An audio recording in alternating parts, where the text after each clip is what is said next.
Shalom, selamat Bapak Ibu Saudara-saudara yang kekasih di dalam nama Tuhan kita Yesus Kristus. Kita yakin kita ada pada hari ini sebagaimana kita ada bukan karena kuat dan gagah kita, tetapi karena pengasihan Tuhan. Kembali bersama saya Pendeta Neni Dieni, kita akan merenungkan kebenaran firman Tuhan yang diambil dari kitab Perjanjian Baru, yaitu Yakobus pasal yang kedua, ayat yang ke-8 hingga ayat yang ke-13 dengan perikop jangan memandang muka. Namun sebelum kita bersama-sama untuk membaca firman ini dan kita merenungkannya, mari kita satu di dalam doa, kita berdoa. Bapa yang kekasih di dalam nama Tuhan kami Yesus Kristus, kami bersyukur dan berterima kasih Tuhan bahwa kami boleh ada sebagaimana kami ada pada saat ini bukan karena kuat dan gagah kami, tetapi semata-mata karena pengasihan Tuhan di dalamnya. Jikalau saat ini kami ingin bersama-sama untuk belajar daripada kebenaran firman, mari Tuhan Kau tolong turut campur tangan bagi kami sekalian, memperlengkapi kami dengan kuasa Roh Kudus-Mu, bahkan melengkapi kami dengan hikmat yang datangnya daripada Tuhan, sehingga kami mampu untuk mengerti dan memahami firman ini, dan firman ini boleh menjadi suluh dan pelita dalam hidup kami. Pakai hamba sebagai saluran berkat, pakai sidang jemaat yang ingin mendengarkan diberkati, dan kiranya Engkau menjauhkan kami dari segala seterui yang mengganggu. Dalam nama Tuhan Yesus Kristus, kami berdoa dan mengucap syukur. Amin. Yakobus pasal yang kedua ayat yang ke-8 hingga ayat yang ke-13 akan kita bacakan secara bersama-sama, yaitu dengan perikop jangan memandang muka. Demikian bunyinya. Akan tetapi jikalau kamu menjalankan hukum utama yang tertulis dalam kitab suci, kasihilah sesamamu manusia seperti dirimu sendiri, kamu berbuat baik. Tetapi jikalau kamu memandang muka, kamu berbuat dosa dan oleh hukum itu menjadi nyata bahwa kamu melakukan pelanggaran. Sebab barang siapa menuruti seluruh hukum itu, tetapi mengabaikan satu bagian daripadanya, ia bersalah terhadap seluruhnya. Sebab ia yang mengatakan jangan berzina, ia mengatakan juga jangan membunuh. Jadi jika kamu tidak berzina, tetapi membunuh, maka kamu menjadi pelanggaran hukum juga. Berkatalah dan berlakulah seperti orang-orang yang akan dihakimi oleh hukum yang memerdekakan kamu.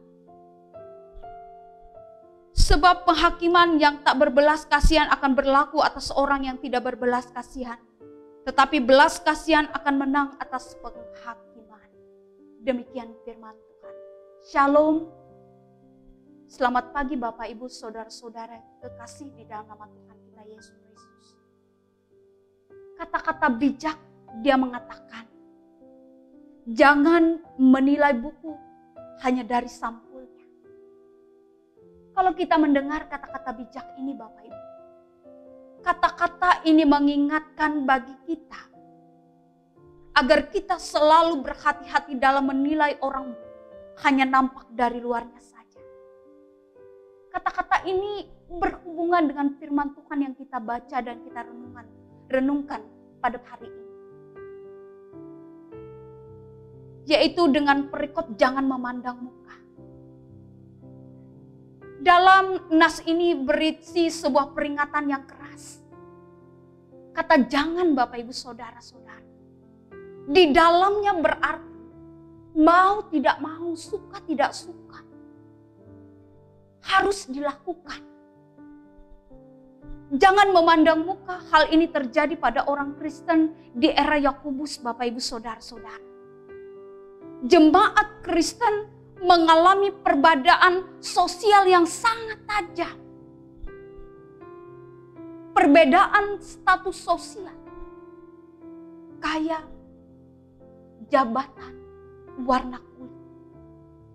Sehingga kalau kita melihat Yakobus Bapak Ibu Saudara-saudara, dia di dalam kebenaran firman Tuhan buat kita pada saat ini, dia menentang dengan keras pola tindak seperti itu.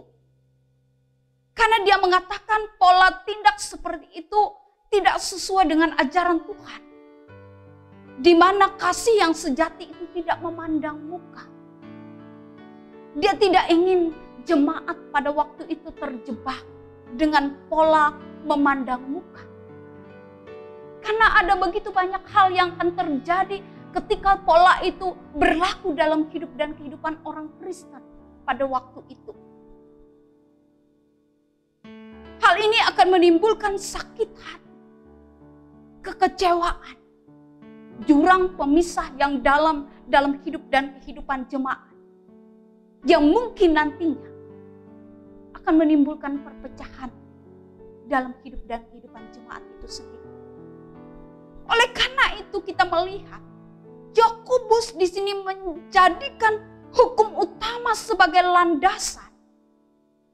Sebagaimana yang tertulis di dalam ayat yang ke-8, dia mengatakan, akan tetapi jikalau kamu menjalankan hukum utama yang tertulis dalam kitab suci, kasihilah sesamamu manusia seperti dirimu sendiri, kamu berbuat baik.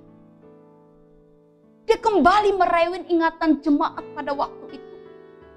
Landasan hukum utama yang di dalamnya adalah berisi, kasihilah sesamamu manusia seperti dirimu sendiri.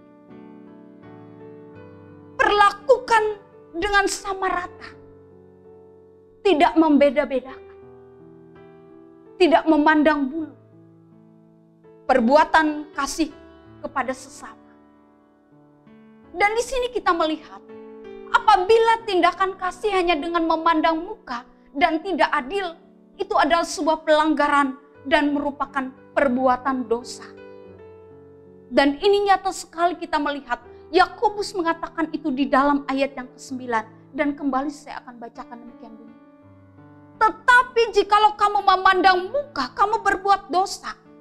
Dan oleh hukum itu menjadi nyata bahwa kamu melakukan pelanggaran.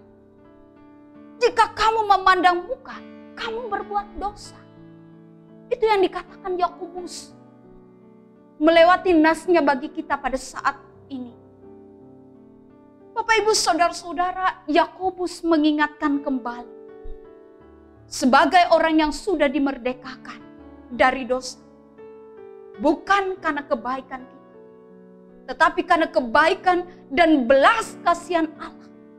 Karena itu jemaat harus hidup sebagai orang yang telah menerima kebaikan dan belas kasihan Allah. Yaitu bersikap baik dan berbelas kasihan kepada orang lain. Bapak Ibu Saudara-saudara, apa yang dialami jemaat di dalam era Yakobus pada waktu itu, hal ini juga yang kerap terjadi dalam kehidupan jemaat kita pada saat ini. Sebuah realita yang tidak bisa kita pungkiri.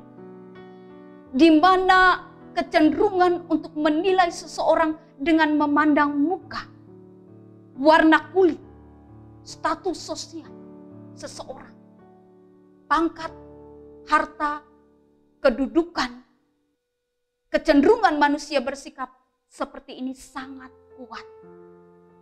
Menilai dan membedakan orang lain dengan memandang muka. Oleh karena itu melewati nas kita pada saat ini menjadi perenungan bagi kita sekalian. Marilah lakukan yang terbaik bagi semua orang tanpa harus melihat siapa mereka. Lakukan sebagai perwujudan iman kepada Tuhan Yesus Kristus. Ketika melayani dan ketika kita hidup di tengah-tengah dunia pada saat ini. Melayani dengan tulus tanpa memilih siapa yang melayani atau dengan siapa kita terlibat bersama. Kita yakin dan percaya Bapak Ibu Saudara-saudara, kita boleh menjadi saluran berkat dan diberkati dalam hidup dan kehidupan kita. Amin buat kebenaran Tuhan. Mari kita satu di dalam. Kita berdoa. Kami bersyukur dan berterima kasih Tuhan Yesus kebenaran firman boleh dinyatakan bagi kami. Yang menjadi seluruh dan pelita dan kehidupan kami. Agar kami mampu untuk bersikap bertindak yang bijaksana seturut dengan kehendak Tuhan.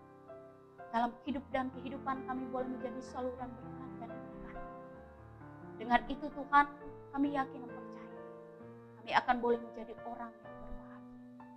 Engkau mengetahui keterbatasan kami sebagai manusia Tuhan. Daging kami lemah. Tapi kami yakin dan percaya. Tuhanlah adalah Allah yang begitu baik dalam kehidupan kami. yang senantiasa akan menguasai kami sekalian, menuntun membimbing kami, sehingga kami boleh hidup seturut dengan kehendak Tuhan. Oleh karena itu Tuhan, ini hidup kami, pakai kami menjadi saluran berkat dan diberkati, dan kami boleh menjadi orang yang berbahagia. Di dalam nama Tuhan Yesus Kristus, biar kami bersama-sama dengan mengucapkan doa. Bapa kami yang ada di surga, dikuduskanlah nama-Mu. Datanglah kerajaan-Mu, jadilah kehendak-Mu di bumi seperti di surga. Berikanlah kami pada hari ini makanan kami yang secukupnya, dan ampunilah kami akan kesalahan kami, seperti kami juga mengampuni orang yang bersalah kepada kami. Janganlah membawa kami ke dalam pencobaan, tetapi lepaskanlah kami daripada yang jahat, karena Engkau-lah yang mempunyai kerajaan dan kuasa dan kemuliaan sampai selama-lamanya. Amin. Tetap sehat, tetap semangat, dan percaya di dalam